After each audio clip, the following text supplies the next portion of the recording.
Ja, jeg hedder Nikolaj, og jeg er speedskater og træner til daglig i Næstved Speedskatingklub. Så er jeg her om fredagen i Skate School. Ja, så Skate School, det er sådan et team, hvor der er en træner, som træner en, og det er så daglig feedback og sådan noget. Jeg hedder Claus Hestkær, og til daglig er jeg sælger faktisk inden for BVS-branchen. Så dyrker jeg speedskating, eksempelvis for Nikolajs alder, eller kan man sige for dem, der er 20 år under, så er speedskating meget på bane.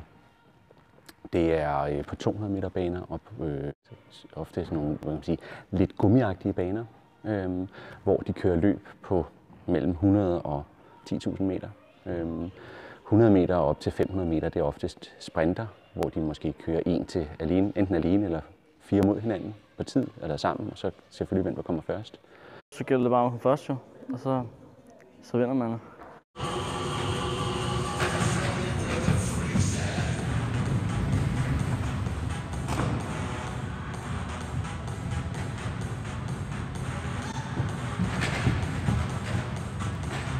Man kan godt se, at han vil, ellers så vil han ikke ligge og køre, som han gør nu.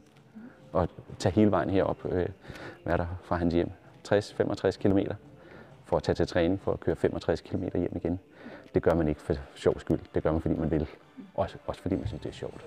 Men altså, det kræver dedikation. Lige nu er jeg på landsholdet, og håber på, at jeg kommer til EM sommer. Jeg blev rigtig glad, da jeg fik at vide, at jeg rykker op, så det betyder helt vildt meget. Landsholdsture og træningslejre og alt sådan noget med vennerne, og man hygger sig bare, og samtidig træner, så det er bare fedt. Altså, det er jo et lille miljø, rulleskøjteverden, så jeg kan godt lide den her sfære, at vi ikke er særlig mange, og man er altid næsten en til en, eller en til ret få, ikke? Så man kan altid være ret tæt på folk og lære folk noget.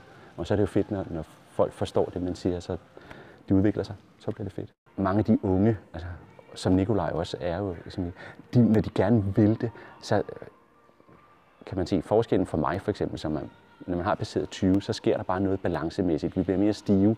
Vi har jo lært fra barnsben af, at 2 ben i jorden, det er sikkert. Nikolaj, kan man sige, han er jo stadigvæk barn, så han kan jo stadigvæk lege med sin balance. Det er jo fedt, der kommer nogle nye til.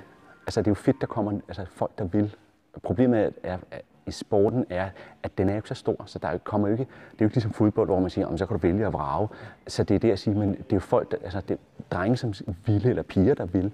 Så det er nogen, der skal være en del af miljøet, og Nikolaj vil, og så bliver så er han jo også blevet en del af miljøet, ikke? Så han har ildsjælen, man skal ville, og det vil han. Og det synes jeg er fedt for Nikolaj, helt klart. Jamen, det er jeg altid vil, og så er det bare fedt. Så kan man godt blive helt højt, når man kommer hjem. Det kan man godt leve på i mange dage. Det kan man.